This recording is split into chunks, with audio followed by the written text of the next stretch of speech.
a lot of people today are into Jewish genealogy as a form of Yiddishkeit for them. I remember Henry Rabin, although Shalom, was going through all the rabbis, all the people in their past. Is, what's the use of getting all this in the past if you're not doing anything yourself this time? What's the use of having the yichus all in the past and all this type of thing? I can't fathom that. And one little library anecdote, about 20 odd years ago, a fellow comes in, this is about 5 or 6 years after the Judaica came out. He says, I have an ancestor who was a very, very famous rabbi, and he gave me his name. He says, I want to find out about him because I want to get his genealogy. So I said, okay, let's go to Judaica, see if he's in there.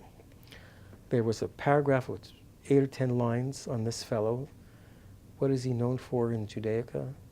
As a forger and a plagiarizer. I didn't tell the guy that. It says, you can look him up now. Here's how to spell his name. And that was my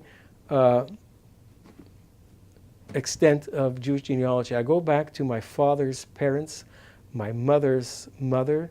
I know my mother's father's name, obviously, but I never researched where he's buried or anything in his past. I know that he died in his sleep before my mother coming to this country. I have 3 of my grandparents are buried here in Montreal. My father's parents, 1902, 1926. My mother's mother in 1937.